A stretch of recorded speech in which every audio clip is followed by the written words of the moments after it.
Nós vimos sua estrela no Oriente e viemos adorá-lo. Os 3 reis do Oriente empreenderam uma longa, difícil e custosa viagem até Belém para ver o rei dos judeus que acabara de nascer. E tiveram como sinal apenas uma estrela para conduzi-los neste percurso. Também nossa vida é marcada por sinais, por estrelas que nos conduzem até Jesus.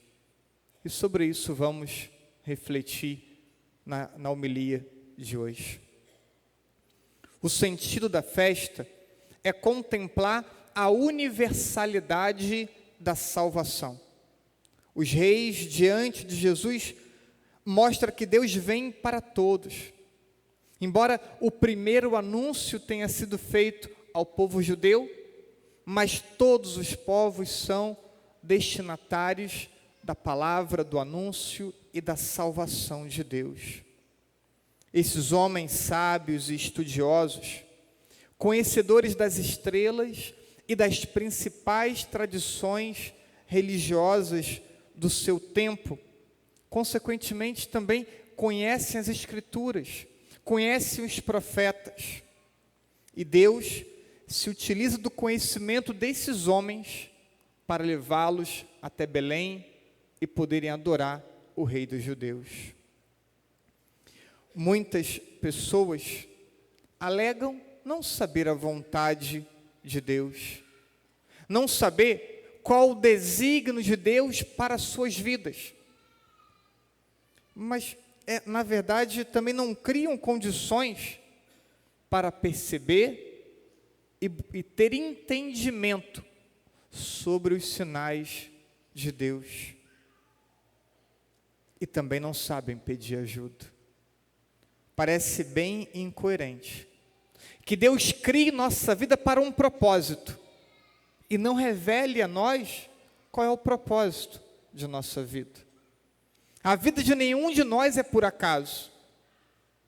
Todos nascemos e viemos ao mundo por um desígnio de Deus e para uma missão sobre a terra. Qual é este desígnio de Deus para a nossa vida? Certamente, Deus vai nos falar, Deus vai revelar a nós qual é o plano dele para nós.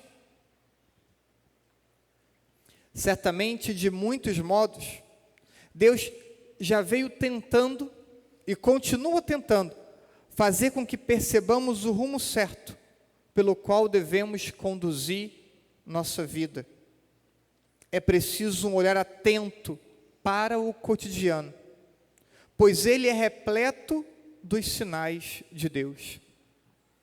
Parece que por vezes queremos que Deus se revele de forma extraordinária, como fez com Maria, como fez com São José. Ignoramos que o nosso cotidiano é o lugar da revelação de Deus. É o lugar onde Deus se mostra e mostra a nós a tua vontade para a nossa vida. Estes sinais funcionam como lembretes, indicadores da fé e do querer de Deus. Precisamos, portanto, de boa percepção espiritual, de discernimento equilibrado e, por vezes, de ajuda para esse entendimento, discernimento. E eu, então, trago 3 exemplos para mostrar que os sinais de Deus estão no nosso cotidiano. Quando eu tinha para meus 12, 13 anos, e disse para meu pai que eu não iria mais acompanhá-lo ao centro, não iria mais à Umbanda com ele, ele então disse, ele me acolheu, mas disse, escolhe uma religião. Sem religião você não fica. E um vizinho, muito querido, muito próximo, tinha acabado de se converter. Então, eu disse a meu pai, eu vou ser católico igual o meu vizinho. E ali, então, foi o momento em que dei meu primeiro passo de encontro à fé católica. Um segundo momento importante, eu fui chamado para ser padrinho de crisma, E nesta missa do Crisma, esse meu vizinho agora era seminarista e ele me chamou para poder ajudar na missa, porque não tinha coroinhas na paróquia. E aquela foi a primeira vez que eu subi o presbitério para poder servir em uma Santa Missa. E daquele dia em diante, nunca mais desci do presbitério. Esse foi um outro momento, um outro marco importante na minha história. E um terceiro momento, para decidir se entrava ou não no seminário, os reitores dividiam entre eles o número dos vocacionados para conversar individualmente e ali escutar e também dar a posição do seminário. E eu conversei com o reitor e disse não. O vice-reitor também me chamou, eu conversei com ele e disse não também. E assim mesmo me mandaram falar com o bispo. E ali eu entendi também a vontade de Deus. Eu poderia citar inúmeros outros pontos da minha vida que serviu como sinal. Mas aqui basta para poder mostrar que é no cotidiano. É na simplicidade do cotidiano que somos chamados a entender a revelação de Deus para nós. E aí, tendo dito isso, eu queria pedir licença a vocês de tomar outro texto bíblico, de fazer uma correlação entre a parábola do semeador e os sinais que Deus nos concede ao longo de nossa vida e de nossa história. E por meio da parábola do semeador, mostrar que temos perfis diferentes de católicos, com atitudes e comportamentos bem diferentes, sobretudo no que diz respeito a entender a vontade de Deus. O semeador saiu a semear. E as sementes foram caindo em diferentes tipos de terreno. O primeiro terreno é o caminho, aonde os pássaros com facilidade comem as sementes. E essa parte é fácil de entender, nós que somos aqui do rural. Vemos o campo, e aí no meio do pasto, ou no meio da trilha, tem esse caminho de terra pisada, dura, que é por onde nós passamos. E nessa trilha não nasce mato, não nasce capim, nada. É o solo pisado. As sementes que caem ali, facilmente então, os pássaros comem. O caminho, essa terra dura, é a imagem das pessoas que não conseguem criar um ambiente adequado para a compreensão dos sinais de Deus. Porque somos chamados a criar um ambiente, criar uma condição de sensibilidade para a percepção de Deus. E justamente por faltar isso, falta também priorizar, querer escutar, querer entender. Parece que para muitos católicos é cômodo não se deparar com a vontade de Deus, porque assim fazem o que querem.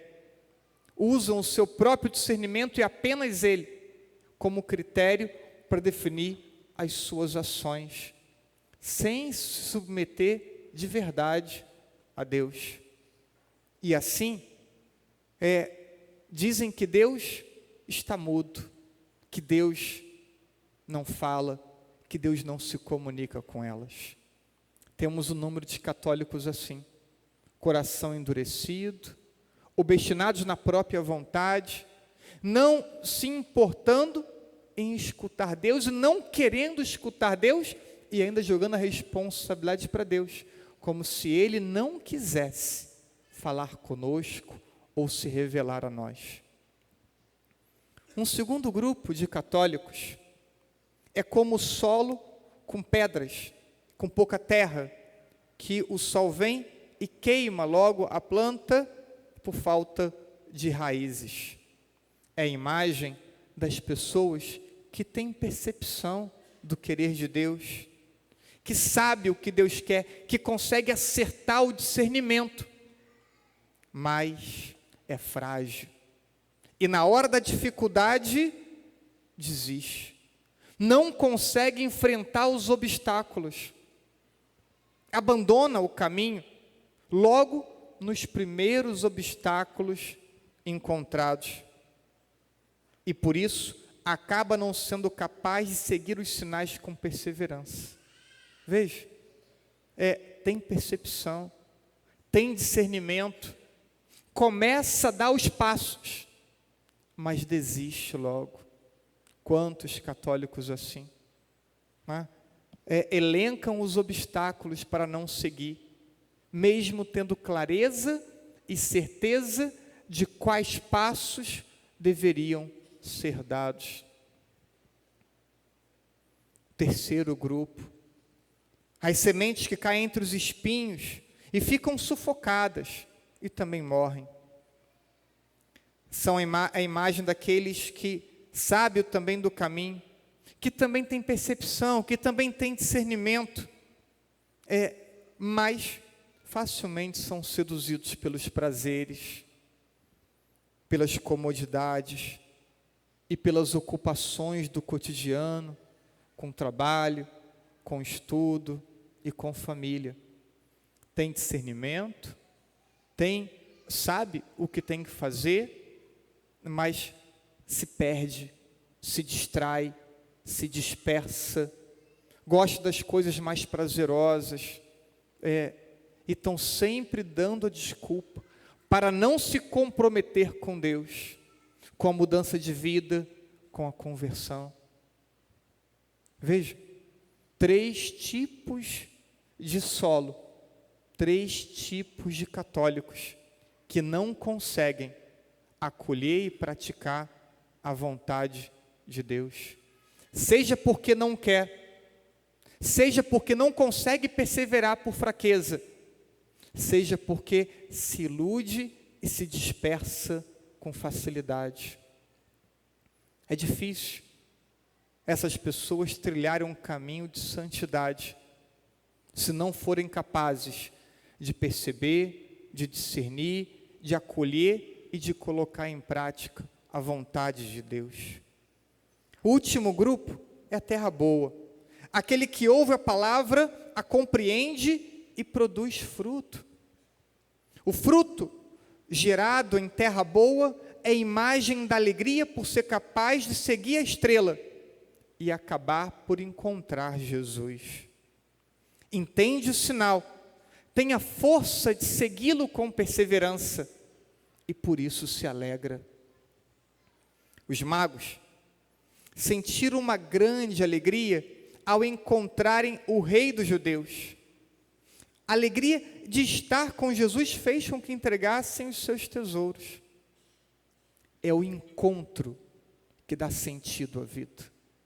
Não o cumprimento de regras e de normas, porque o cumprimento de regras e normas está em função de um encontro, de uma experiência, de um caminho, de uma amizade com Deus. E eles foram perseverantes, fizeram o caminho, encontraram o Senhor e se alegraram. E a alegria, então, fez com que os tesouros fossem ofertados. Quantos católicos não partilham a vida, querem guardar para si, são egoístas, não se importam com a vontade de Deus? Por quê? Porque talvez lhes falte o encontro, lhes falte a experiência com o Senhor Jesus, porque é essa experiência que transforma a vida. E os magos oferecem o que tinham de mais precioso. Não oferecem qualquer coisa. Abre seus cofres e oferece seus tesouros. O cumprimento da vontade de Deus é como o perfeito funcionamento de um equipamento. Às vezes compramos o equipamento e não sabemos manuseá-lo, e não sabemos tirar dele todo o potencial que ele tem. Assim é a nossa vida. Deus nos deu dons e talentos para uma missão específica, para um papel a ser desempenhado na família, na sociedade, na paróquia, no nosso município. Mas quando não entendemos o querer de Deus, seguimos um outro caminho, não conseguimos desenvolver tudo aquilo que recebemos de Deus. Porque estamos distantes do querer de Deus. E aí, quantos sentem que falta alguma coisa? Quantos de nós têm a impressão que é incompleto, que por mais que façam coisas que agrade, e até mesmo se envolvam com coisas da igreja, mas não conseguem sentir uma plenitude, uma realização? Por quê? Porque talvez caminhe distante do querer de Deus. E a não pleno desenvolvimento das suas potencialidades gera esse sentimento de incompletude. A vontade de Deus tira de nós o nosso melhor, e por isso a realização. É isso que gera para nós alegria. Não tenham medo de buscar compreender, acolher e se deixar conduzir pela vontade de Deus. Muitos temos medo. Temos medo de que Deus, entre aspas, nos tire algo que gostamos, que queremos. Parecemos crianças mimadas diante de Deus. Escondemos, dissimulamos para só fazer o que nós temos vontade de fazer. Então, não tenham medo. Nunca tenham medo de viver da fé e para a fé, mesmo que humanamente pareça sem sentido obedecer a Deus. E olha, muitas vezes obedecer a Deus parece não ter sentido algum. Quando foi para entrar no seminário, aquilo para mim não tinha sentido. Não tinha sentido entrar no seminário. Morando com meu pai já bem idoso, um irmão viciado em cocaína, maconha, álcool, violento, agressivo. E quando ele chegava drogado em casa, eu que defendia meu pai, protegia o meu pai das agressões do meu irmão. Parece ter lógica humana. Deus então tirar da minha casa, onde cuidava do meu pai, para poder me levar para o seminário e deixar meu pai sozinho com esse irmão? Parece ter alguma lógica humana? Esse irmão que havia passado por várias casas de reabilitação e nenhuma delas ele conseguiu se reestruturar. Bem, com muita dificuldade, dei o passo. E o milagre aconteceu. 1 mês e meio depois da minha entrada no seminário, meu irmão deixa as drogas depois de mais de 20 anos. Por quê? Porque Deus contraria a lógica humana. Quando temos coragem de nos lançarmos, de nos abandonarmos no querer de Deus, Ele então conduz nossa vida, Ele então conduz nossa história.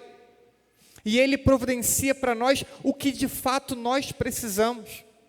É preciso coragem para tirar a vida das próprias mãos e colocar a vida nas mãos de Deus. Por isso, termino dizendo a vocês: sigam a estrela, sigam os sinais de Deus já manifestado no cotidiano da vida de cada um de vocês. Percorra sem medo o caminho, mesmo que esse caminho seja longo e seja difícil. Ultrapasse o deserto árido e encontrem Jesus.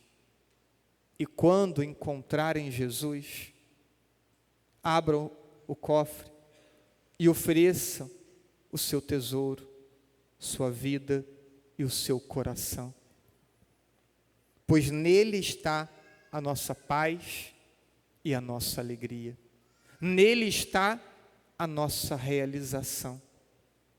Encontrando Jesus, a paz e a alegria, poderemos então sermos nós também estrela e sinais na vida de outras pessoas, para levá-las também até Jesus. Assim seja.